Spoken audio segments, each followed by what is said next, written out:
What's good, beautiful people? It's your girl Tay, and I'm here yet again with another update video. So definitely make sure you guys smash that like button, comment down below, subscribe if you haven't already, plus push your post notification bell button so that way anytime I upload a video you will be notified. So jumping right into it, you guys, I'm just going to jump into this video, which means you're probably going to have to watch the video pretty much all the way to the end if you want to get all of the information. Okay, so first thing that I wanted to do was give you guys news straight out of Clayton, Georgia. So it seems that the Clayton County Public Schools Board of Education approved a $2,000 pandemic bonus for all of its CCPS employees. So that means the Clayton County Public School employees, okay?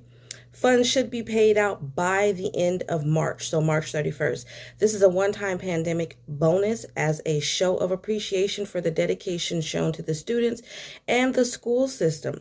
Funds from Governor Kemp and local funds as needed will be used to make sure every employee receives the bonus. Now, again, every employee refers to the CCPS employees, okay?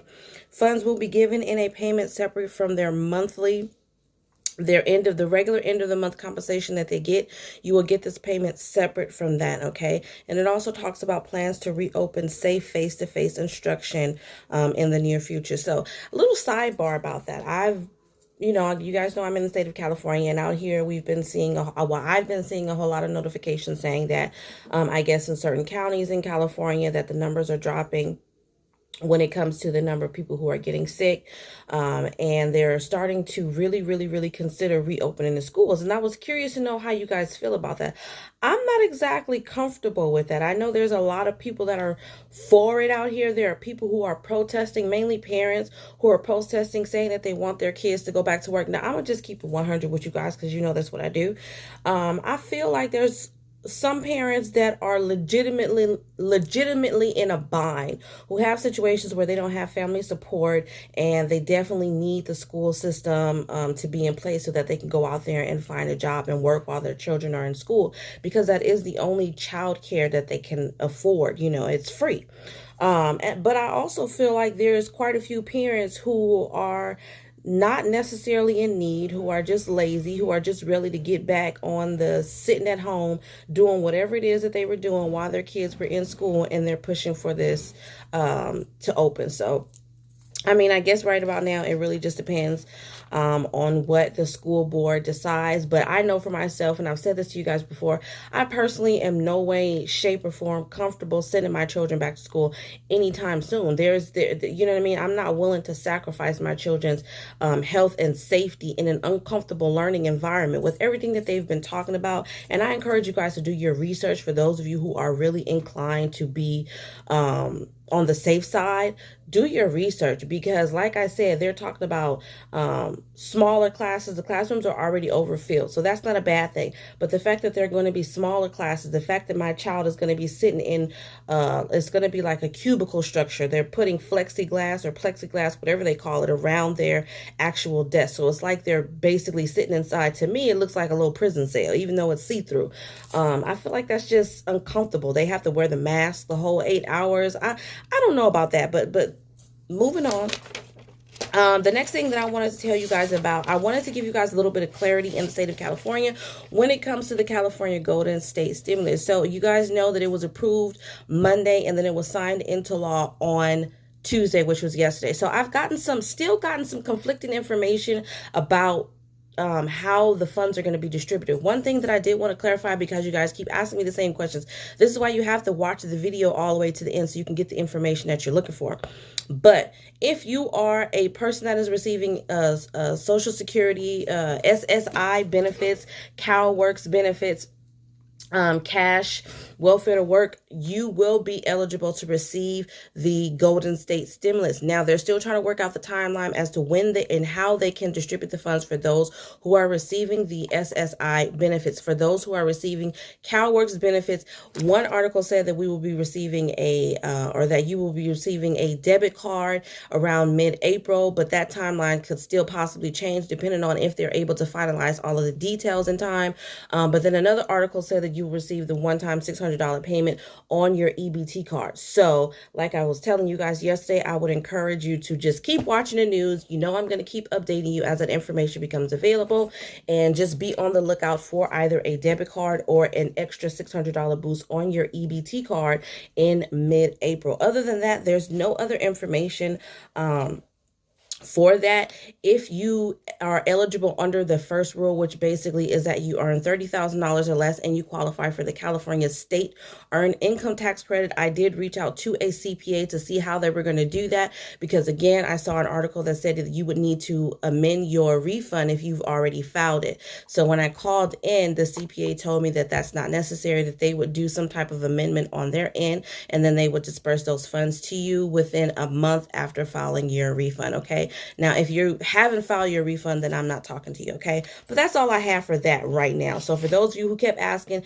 if you qualify, you have to either have received the California state earned income tax credit and earn $30,000 or less, be a recipient of CalWorks Welfare to Work, be a recipient of SSI, or have your ITIN number with a income cap at $75,000 or less, and also qualify for the California state earned income tax credit. Okay, so that's all for that. Now, the next bit of information that I found to be I would say interesting, but I definitely think is a good thing, is this information regarding Walmart and their pledge to increase the hourly wage for their employees. So it says Walmart is raising wages for approximately 425,000 of its 1.5 million U.S. workers, and is investing $14 billion this year to speed up its distribution network as the nation's largest retail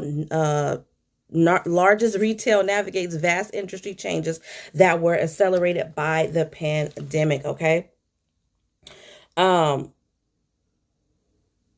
The rest of this article just kind of talks about how they're doing in terms of sales and their UK division and all of that. That kind of stuff is not really important to you guys, I'm pretty sure.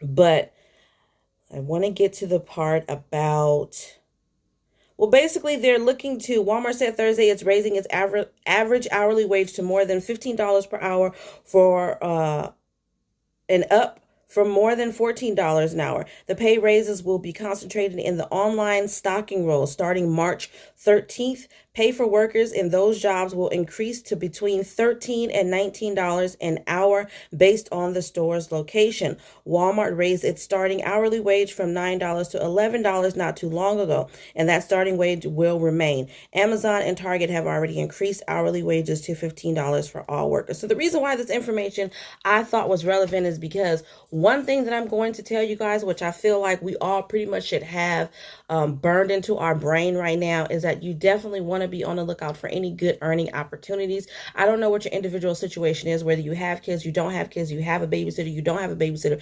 If you don't have a babysitter, if you do have a babysitter or you don't have kids and you're one of those souls that can move freely without having to worry about other people being dependent on your every move, then I would highly suggest you get out there and find yourself some type of employment, you know what I mean, to carry you through, because realistically, the government, they have shown us, they have failed us, in my opinion.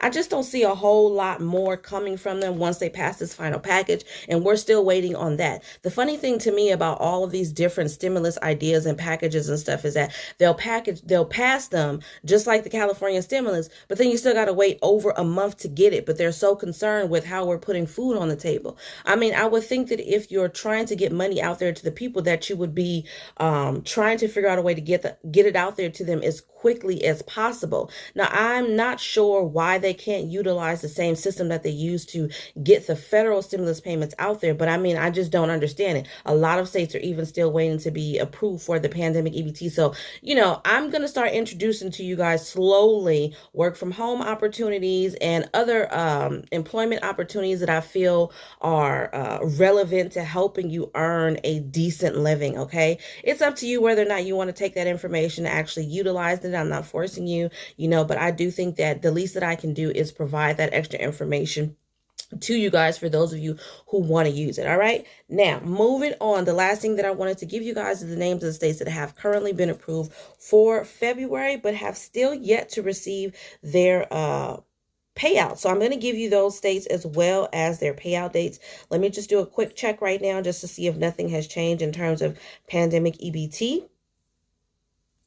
And it doesn't look like it has. I haven't been able to find any information on what's going on with Alaska. Like I said, they were on here and now they're not. And I'm not exactly sure why. But no new states have been approved for pandemic EBT as far as what I'm seeing right now.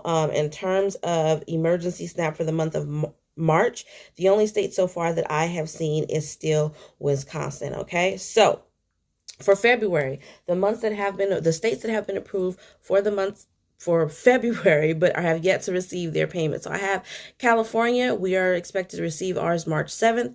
DC, there is February 27th and March 6th. Georgia, February 24th through the 27th. Hawaii, March 8th. Iowa, March 1st through the 10th. Kansas, March 15th through the 24th, North Carolina, February 22nd through the 28th, and then March 1st through the 3rd. Ohio, February 25th, Vermont, March 15th, West Virginia, final payout March 9th, Connecticut, final payout February 26th, Alabama, February 25th, Alaska, March 1st through the 10th, Arkansas, final payout February 25th. Maryland will be going on all month long in February. Michigan, February 18th through the 28th, and then again in the first week in March for catch-up. New Hampshire, March 2nd, 5th, 9th, 16th, and the 23rd, and I think they did the same exact dates in February. New Mexico, all February, so all month long. Delaware today, you should have received a disbursement today on the 24th. Today is the 24th, yes. South Dakota, March 24th, and then March 31st. Utah, February 28th. Wisconsin, final for late and reinstated cases April 10th, so all other cases should have received their benefits already. Louisiana, final dates February 25th and March 4th. And then Nebraska, I believe a deposit date of March 8th to be available on March 9th. Okay, so that is all the information that I have for you guys today. We're still waiting to see what's going to go on with that $1,400 stimulus checks. As I stated, it has passed the House committee. It is expected to go back down to the floor so that the House can do a party line vote on it by Friday, which will then go to the Senate, but I don't expect that they will be voting on it anytime soon, most likely the beginning of March, in which hopefully we get this passed before the previous package benefits expire March 14th. So definitely smash that like button, you guys. You know it helps the channel, helps that algorithm, and it helps me stick around to keep giving you guys this wonderful content. I will definitely see you in the next video. Remember to live, love, elevate, wash your hands, wear your mask, and stay 6 feet apart. Peace.